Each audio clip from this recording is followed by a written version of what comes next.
Perkenalkan, namaku Yola, 28 tahun. Setahun lalu aku baru saja menikah. Suamiku bernama Mas Adi, 28 tahun. Pertemuan kami berawal dari saling komentar status di sosial media, hingga berlanjut sampai menikah. Mas Adi bekerja sebagai kuli bangunan di desanya. Kami tinggal di rumah Pak Tono, 60 tahun, bapak Mas Adi. Aku bilang ke Mas Adi, supaya kita bisa tinggal misah dari orang tua, tapi Mas Adi merasa keberatan karena dia tak tega meninggalkan bapaknya seorang diri di rumah. Mas Adi adalah anak tunggal, ibunya meninggal saat Mas Adi kecil. Dia dibesarkan oleh bapaknya seorang diri, jadi tak mungkin jika Mas Adi bisa meninggalkan bapaknya. Aku mencoba memahami tentang pilihan suamiku, karena aku tahu dia adalah orang yang sangat baik. Dia seorang penyayang dan pengertian.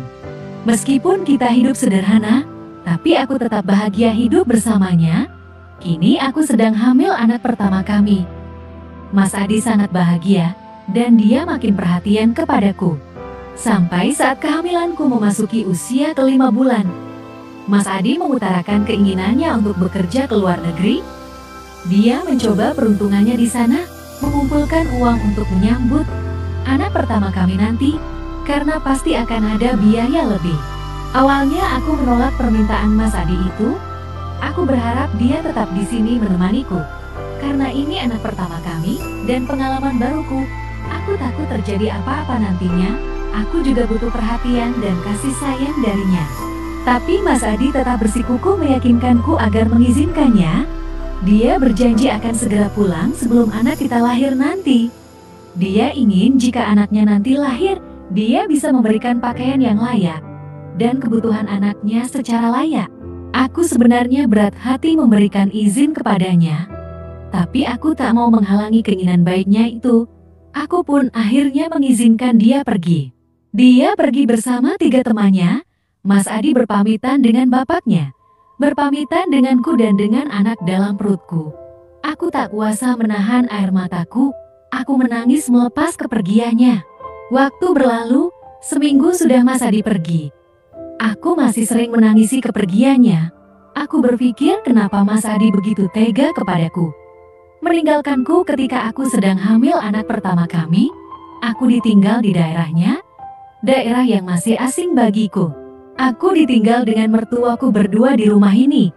Mertuaku yang sangat pendiam, jarang sekali dia berbicara. Bagaimana jika nanti aku butuh sesuatu atau butuh bantuan? Pikiranku berkecamuk tak karuan saat ini. Tapi di luar dugaanku, mertuaku Pak Tono tidak seperti biasanya. Dia memulai pembicaraan dengan menanyakan kapan waktunya. Aku kontrol ke bidan. Mendengar itu aku terkejut. Aku menjawab dengan rasa heran dan bingung. 2 hari lagi, Pak, jawabku.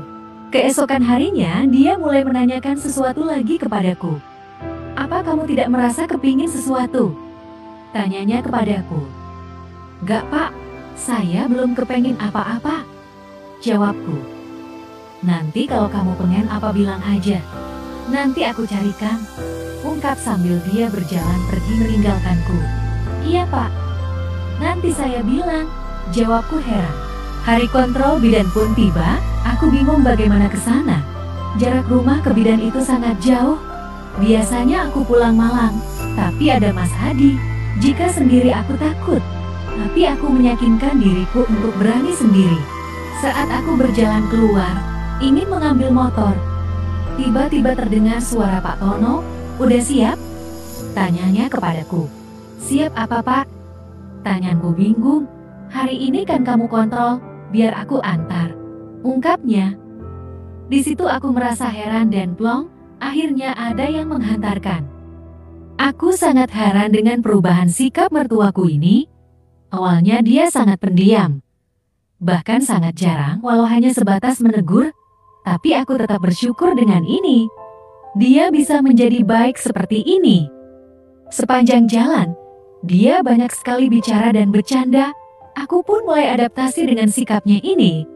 Dia juga memberikan wejangan kepadaku, supaya aku lebih berhati-hati dalam menjaga kandungan.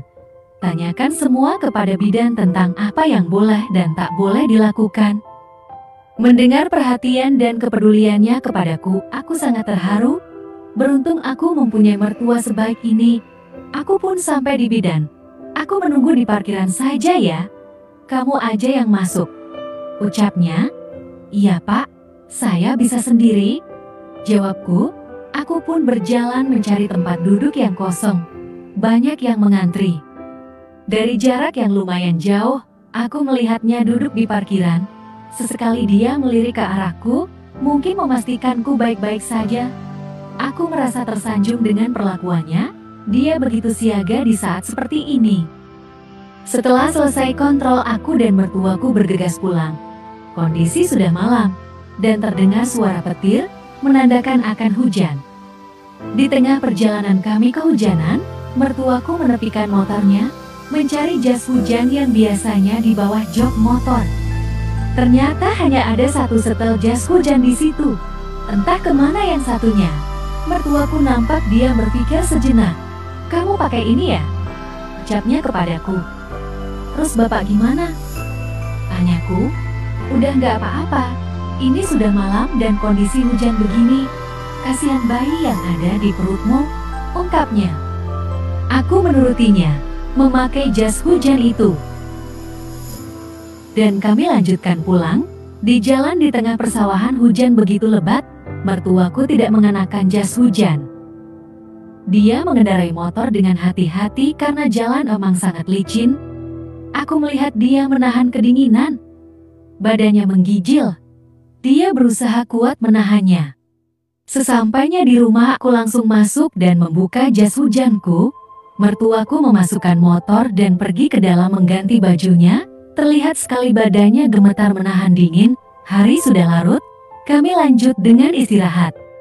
Keesokannya paginya seperti biasa, dia memberikan makan ayam ternaknya. Aku membuatkan teh panas untuknya. Pak, ini tehnya diminum. Ucapku memanggilnya. Aku pun duduk di bangku plastik di teras sambil menunggunya. Tak lama dia datang dan duduk di bangku satunya. Pak, terima kasih ya, buat semalam. Ucapku. Iya. Kalau ada apa-apa bilang saja, jawabnya lirih. Aku melihat wajahnya yang pucat. Bapak lagi sakit? Tanyaku. Gak apa-apa, nanti juga sembuh sendiri. Jawabnya menenangkanku. Aku melihat matanya juga memerah, menahan panas badannya. Bapak sedang masuk angin ya? Tanyaku. Iya kayaknya. Jawabnya sambil tersenyum.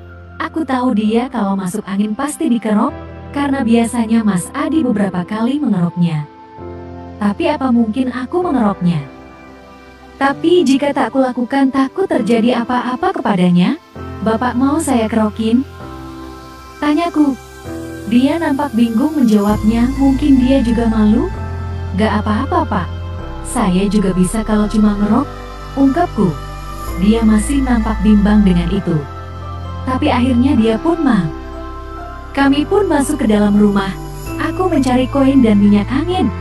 Sementara dia menunggu, tiduran di bawah meja TV. Aku pun menghampirinya, meskipun jujur aku ragu. Kami adalah lawan jenis yang tidak punya hubungan darah. Tapi mau gimana lagi, aku kasihan kepadanya. Dia juga sudah sangat baik kepadaku. Aku pun mulai mengeroknya. Awalnya kita sama-sama canggung. Saat aku kerik ternyata benar, marah mendekati biru. Di tengah kecanggungan ini aku mulai membuka pembicaraan. Ini mah parah anginnya Pak, ucapku. Dia hanya mengangguk, bukan merah lagi tapi sudah sampai biru, ucapku lagi. Dia pun mulai membuka pembicaraan mengatasi rasa canggung ini. Gimana Adi, udah ada kabarnya? Tanyanya. Belum Pak, mungkin nanti kalau sudah sebulan, jawabku. Padahal kemarin aku juga melarangnya pergi. Cari rezeki di sini aja, ungkapnya. Iya Pak, saya juga melarangnya, jawabku. Dari kecil baru kali ini dia pergi merantau, apalagi ini sangat jauh. Ucapnya, aku pun hanya mengangguk, mengiyakan omongannya mertuaku itu. Apa Bapak kangen sama Mas Adi? Tanyaku, pasti ada rasa itu, walaupun dia sudah besar. Dia adalah anakku yang harus aku jaga. Apalagi aku sama dia melalui hidup berdua dari dia bayi, ungkapnya. Mendengar itu, aku merasa kagum dengan sosok mertuaku ini. Pertanyaan demi pertanyaan Ana mulai ku keluarkan kepadanya. Demi menghilangkan rasa penasaranku kepada mertuaku ini. Karena aku penasaran kok bisa dia hidup membesarkan anaknya sendirian. Saya heran sama Bapak, kok bisa Bapak membesarkan Mas Adi sendiri? Kenapa Bapak tidak menikah lagi? Tanyaku. Dia nampak diam, aku takut dia marah. Tak lama, dia tertawa ringan. Dia menceritakan bahwa dia takut jika menikah lagi karena dia pernah nonton film Galaknya Ibu Tiri, ungkapnya sambil tertawa. Mendengar pengakuannya itu, aku juga ikut tertawa. Terus bagaimana saat Bapak bekerja, sedangkan juga harus menjaga Mas Adi? Tanyaku penasaran. Itu melalui proses yang panjang, aku gonta-ganti pekerjaan, supaya Adi tetap bisa bersamaku terus, dan aku tetap menghasilkan duit, ungkapnya. Makanya aku sangat rajin mengurusi ayam-ayam di kandang itu, karena dari situ aku bisa mencukupi kebutuhan makan kami dan pendidikan Adi, dan aku tetap bisa menjaga Adi sampai dia dewasa. Bahkan sampai saat ini, meskipun Adi sudah bekerja, aku tak pernah meminta sedikit pun uang darinya, karena ayam dan sedikit tanaman sayur itu sudah bisa mencukupi kebutuhanku, ungkapnya sambil mengingat masa lalu. Terus untuk kebutuhan Bapak yang itu gimana, Pak? Tanyaku iseng. Dia pun tertawa mendengar ucapanku. Ya namanya kondisi, ya ditahanlah. Kamu juga merasakannya ya saat ini?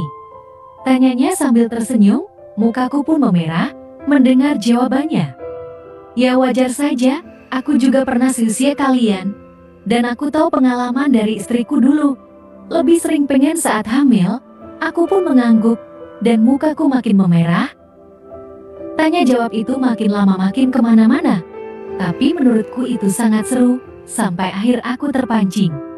Aku memulai kegiatan kreativitas berkreasi itu duluan. Karena sudah tak bisa menahan letupan-letupan kreasi, aku menyalurkan semua kreativitasku itu. Malam itu menjadi malam yang kelabu di dalam hidupku. Tapi aku memang sudah menginginkannya, kreativitas itu mengalir seperti air tak bisa terbendung.